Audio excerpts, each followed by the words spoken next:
Juan, me decías hace unos segundos y coincido que no hay mejor contexto posible para este encuentro. Es un muy buen momento para conversar algunas cosas. Vos estás con un poco de sueño encima. Sí, fue una noche dura. Sí, porque ayer hubo algunas declaraciones Sí. que quizás tuvieron en vilo algunos compañeros que tenían que discutir cosas, me imagino. De hecho, yo ya me lo olfateaba, por eso no fui al acto de la CTA. ¿Vos veías venir que se venía un palazo? Y mira, yo hablo bastante con Cristina y veía venir que iba a expresar de una manera sesgada un problema complejo, una situación compleja que, que requiere tiempo.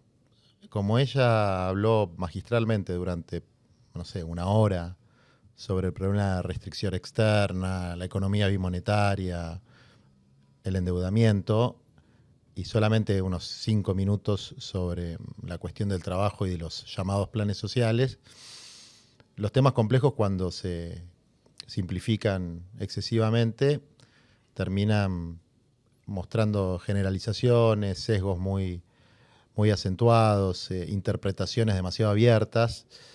Y es un tema para nosotros de lo más profundo, porque hemos dedicado toda nuestra juventud, nuestra vida, a una generación de militantes que nunca fuimos kirchneristas, que siempre militamos en la base social y que a partir del macrismo, yo entre otros, hicimos un esfuerzo importante para que mucha de esa militancia, que venía de otro mambo, se uniera a la defensa de Cristina frente al ataque y la ofensiva de los sectores de poder que la querían ver presa. Y lo que sentimos mucho fue casi un desprecio por los movimientos populares. Yo sé que no es lo que piensa, pero es lo que salió.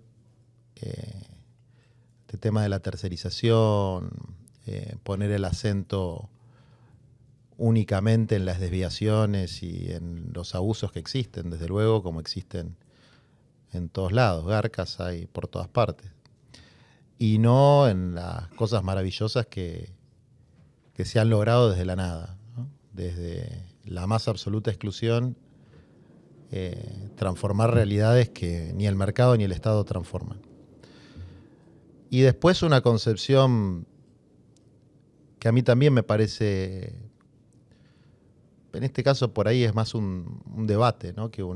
No es un sentimiento, es un debate sobre si el peronismo es estadocéntrico o la comunidad organizada es la columna vertebral del movimiento nacional. Y ahí muchos de nosotros que tenemos influencias fuertes en el peronismo, leímos otros libros, digamos, leímos otros capítulos del pensamiento de Perón, donde el acento estaba puesto en la comunidad organizada y no en un Estado omnisciente, omnipresente y que resuelve de arriba para abajo todos los problemas. Entonces, bueno, hay como dos partes del asunto. Una que es el debate conceptual, que es muy interesante porque tiene que ver con la dinámica del mundo del trabajo en el capitalismo global. Y otro debate que es más práctico, que es cómo resolver las situaciones, primero de exclusión social, de pobreza e indigencia, y en segundo lugar, desde luego, también la discrecionalidad y la arbitrariedad que hay en las políticas sociales. Pero el carro no puede estar adelante del caballo. Y el problema fundamental es discutir cómo resolvemos la exclusión, la pobreza, la indigencia, la falta de trabajo con plenos derechos en un país donde la mitad de la clase trabajadora no tiene siquiera alguien que esté dispuesto a comprar su fuerza de trabajo, y la otra mitad que sí tiene quien le compre la fuerza de trabajo tampoco es que está en Disneylandia, ¿no? Los salarios del sector privado registrado, y un tercio por lo menos están por debajo de la línea de pobreza, con jornadas de 8 horas. Entonces, es un tema que requiere un debate donde las premisas tienen que ser la ampliación de derechos y no las disputas de poder en el marco de diferencias políticas, metodológicas o de cualquier tipo, ¿no? Entonces, para nosotros es un tema lo suficientemente serio como para no tomarlo livianamente. Me imagino, yo veo algo ahí que es casi que un problema operativo y no es exclusivo ni de este ciclo ni de este gobierno, sino que es una tensión histórica, me parece, entre las asociaciones que tienen componentes o gremiales o corporativos y lo que es más, podría ser un partido político. Como que hay una tensión histórica ahí que yo creo que particularmente la Cámpora lo resiente mucho por ser eminentemente orga, ¿no? Eminentemente partido, que en algún punto te dicen, escúchame, ¿no? Parafraseando, vos me mangueás como movimiento social y después me exigís lugares como partido político, pero después no estás restringido por las mismas, bueno, valga la redundancia, restricciones de un partido político, porque cuando vienen mis diputados y yo me voy a la B, nadie puede hablar con Stanley, ¿no? Entonces, vos me decís, yo soy un movimiento social, tengo estas condiciones, pero también quiero disputa política. Yo siento que lo que jode ahí, y me interesaría saber cómo la ves, es que en algún momento es como que les están... Yo creo que lo que le pasa, y le puede pasar hasta a Cristina también, es decirles, ¿cómo quieren pararse ustedes, ¿no? Frente a la disputa de poder, frente a la organización? ¿Qué son? ¿Son movimiento social? ¿Son orga? ¿O también quieren política? Porque si quieren política, yo no quiero que hables ni con este, ni con este, ni con este, y te caben las mismas reglas que a mí. Evidentemente, el movimiento social en la Argentina tiene una patología de personalidades múltiples. Eso no te quepa la menor duda. Es esquizofrénico. Un día somos sindicalistas, otro día somos dirigentes sociales, otro día somos políticos, otro día somos funcionarios. Bueno, ahí hay un problema de división de roles. Es un problema histórico de la clase trabajadora. Es decir, las discusiones sobre si el secretario general de un gremio puede ser diputado o no se daban en el siglo XIX. ¿Qué pensás vos de eso? Mira, yo pienso que, insisto, que el árbol no puede tapar el bosque. No voy a esquivar la pregunta, después lo charlamos, pero primero creo que hay que entender cuál es la situación y el cuadro actual, la composición actual de la clase trabajadora y los principales problemas que tiene la Argentina. Que desde mi punto de vista no son problemas de la macroeconomía, del bimonetarismo o el de la déficit inflación, fiscal, digamos. o el déficit fiscal. Esos son problemas concomitantes. Hay un problema que es estructurante de la etapa histórica en la Argentina y en todo el mundo, que es la desaparición del paradigma del trabajo asalariado. Y eso se verifica en nuestro país, en nuestra América y en el mundo rico. Hace 60, 70 años, la aspiración de cualquier hijo de un obrero era tener un laburo con convenio colectivo mejor que el del viejo, convertirse en un profesional, que eso le daba mayor nivel salarial, tener su vivienda, y eso lo resolvía o el Estado o el mercado. Hoy esos dos problemas, para por lo menos un tercio de la población argentina, no los resuelve ni el Estado ni el mercado. Es decir, el acceso a la tierra, el techo y el trabajo, que son las consignas que adoptamos los movimientos populares, tierra, techo y trabajo en cantidad y calidad suficiente para una vida digna, es casi una utopía, cuando deberían ser derechos humanos elementales garantizados por el país. De hecho, la Constitución peronista del 49, cuando plantea los derechos de los trabajadores, plantea como primer derecho de los trabajadores el derecho al trabajo. Y dice literalmente que aquel que no pueda conseguir trabajo por sus propios medios, el Estado debe procurárselo, ¿no? O sea, era inconstitucional la desocupación, el desempleo, estaba fuera del contrato social. Eso, después de la fusiladora y la reforma constitucional, desde luego voló ese artículo, pasó a ser el artículo 14 bis, que tiene un montón de cosas extraordinarias que no se cumplen, ¿no? Como el control obrero de la producción o la participación en las ganancias, están ahí en la Constitución, pero el derecho al trabajo no está contemplado. Entonces, ¿qué es lo que pasó entre mediados de la década de 70 y hoy? El mundo en el que creció la generación de Cristina, el mundo laboral, desapareció, ¿no? Los ejemplos que da Cristina y sus generaciones de su papá, el colectivero, que se rompía el alma, pero tenía un convenio colectivo, tenía obra social, se podía comprar una casa, y eso no es más algo viable para el conjunto de los trabajadores. Si nosotros vemos los números hoy, más o menos, digamos, algo tenía ahí en alguna filmina, pero La pudimos, ¿sí? A ver si la podemos... Trajiste Filminas como nuestro presidente. Ah. Creo que me lo copié lo de Filmina. Bueno, Slice. Claro, esa es Además, influencia. Slice. Esas son marcas de época. A ver, Eh, las Filminas. ¿Esta es? sí. Mira, esto es del año pasado, del ANSES, ¿no? Sí. Población dentro de 18 a 65 años. O sea, Ok. población adulta, población en edad laboral. 30 millones, más o menos. ¿Viste el numerito rojo? Ahora no puedo ver nada. Bueno, eran... espectacular quedó. Sí. Te están hackeando, Bueno, Juan, ahí tenés- Esto es, estas son las dificultades de... Ahí está, 13.7 millones, 46%. Sin ingresos regulares propios. Es decir, que no son ni trabajadores del sector privado ni trabajadores del sector público con ingresos registrados. Es mucha gente. Ahí tenés una heterogeneidad. Tenés desde los trabajadores no registrados, ¿no? Mal llamado trabajo en negro, Sí. una piba que labura en un bar y no la tienen registrado, un pibe que labura en un kiosco y no lo tienen registrado, que son más o menos 3,5 millones, 4. Vos tenés los mal llamados inactivos, que no son inactivos, por ejemplo, las mujeres que trabajan en su casa, las tareas de cuidado intradomiciliarias. Los conceptos económicos feministas no llegaron todavía ni al ANSES, ni al INDEC, ni a dónde se mueve la plata.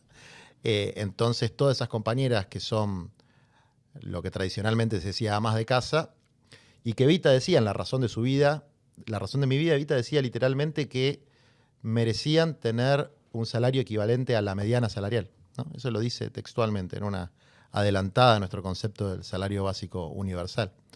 Y figuran como inactivos un montón de pibes que aparecen como estudiantes, pero que son pibes que estudian y laburan, que son pibes de clase trabajadora.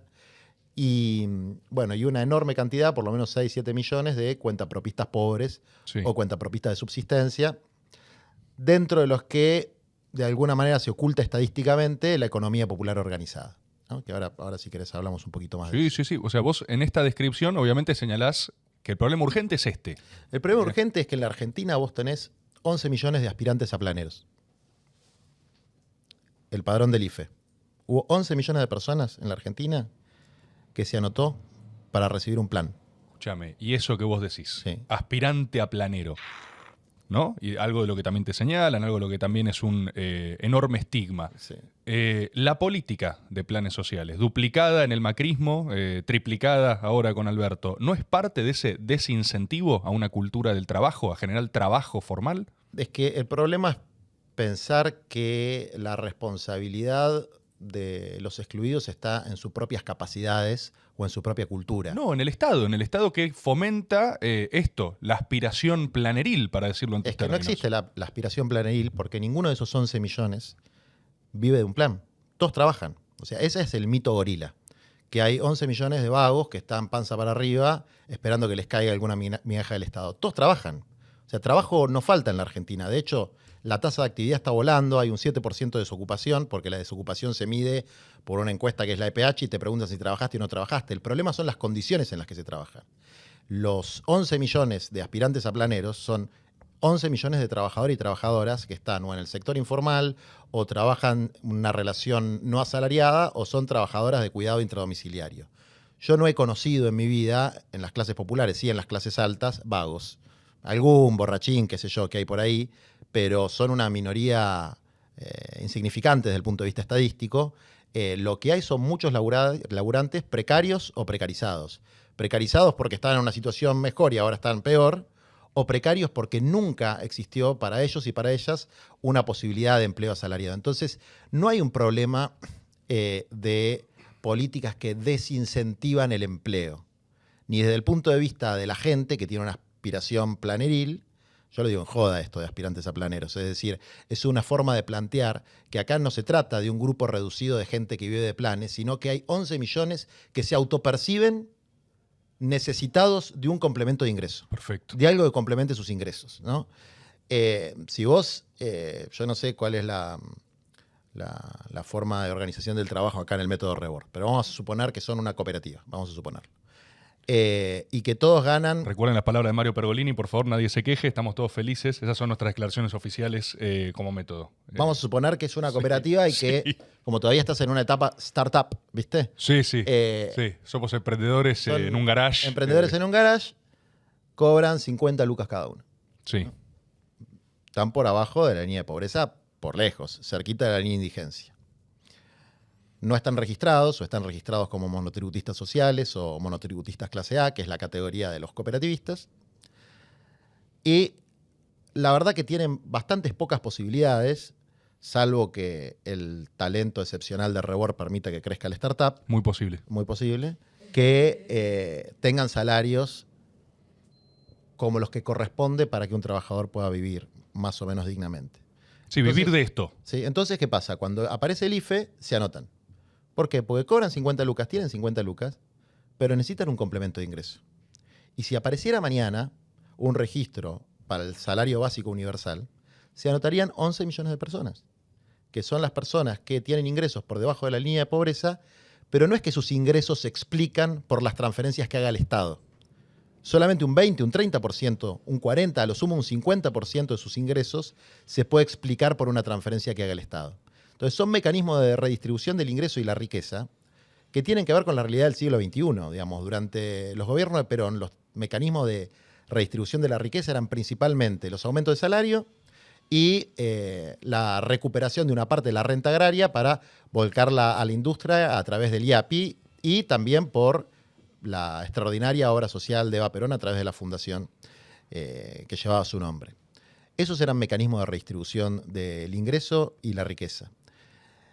En el siglo XXI, los aumentos salariales, las paritarias, no son un mecanismo de redistribución del ingreso y la riqueza que llegue a toda la clase trabajadora, llega a la mitad. Si vos aumentás los salarios, el salario mínimo por decreto, por ejemplo, ¿no? O sea, Sí, sí. te queda la gente afuera, decís. Te queda un sector, la mitad de la gente afuera. La mitad de la gente afuera. De esos 13 millones, vamos a decir que nos ponemos estrictos con la zaranda y decimos, bueno, vamos a ver de esos 13 millones quiénes están peor, quiénes no tienen patrimonio, quiénes no tienen gastos de tarjeta de crédito, etcétera, un estudio que ya hicimos. Te quedan 8 o 9 millones de personas que la están pasando muy mal y que son laburantes de distintos sectores de la economía popular, laburantes de cuidados, fundamentalmente mujeres que laburan en su casa, y desde luego también trabajadores y trabajadoras organizadas en los movimientos populares. El mecanismo correcto para que salgan de una situación de pobreza este sector es el salario social complementario y el salario básico universal. ¿Y por qué me parece que esto también es importante aclararlo? En la Argentina, cuando se habla, ¿qué es la pobreza? Pregunta para Rebord. ¿Qué es la pobreza? ¿Qué es la pobreza? Y bueno, tener tus necesidades básicas insatisfechas. O sea, no tener guita para subsistir. En la Argentina, las estadísticas y los estudios que se hacen dicen que la pobreza es un problema de plata. No es un problema de educación, no es un problema de talento, no es un problema de mérito, es un problema de plata. Si vos cobras menos de 90 lucas o 95, no me acuerdo cuánto está ahora, estás abajo de una línea que dice que sos pobre. Y si cobras más, estás arriba de una línea que dice que no sos pobre. Es un problema de plata. ¿Y los problemas de plata con qué se resuelven? Y supongo que con guita, ¿no? Con plata. Ahora, hay una moralización de la pobreza que dice, che, pero la plata te la tenés que ganar vos. Entonces ahí entramos en una suerte de mileianismo progresista, o pseudo, sí, un que piensa las cosas en términos del sistema de precios, ¿no? Que es como lo que dicen los libertarios, que el sistema de precios es perfecto.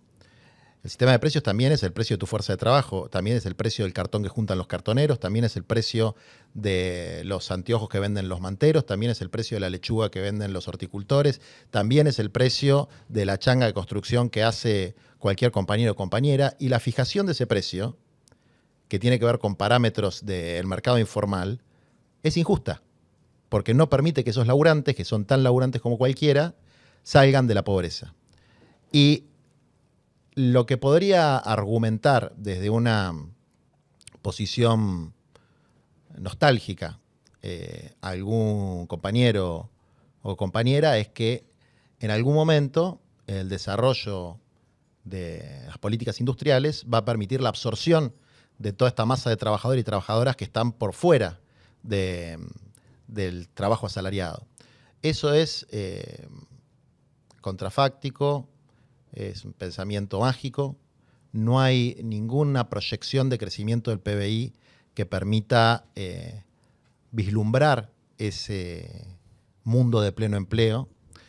Incluso entre los productivistas como Culfas, las proyecciones de él decían que en 10 años, en el plan productivo que él presentó a 10 años, iban a crear 2 millones de empleos registrados.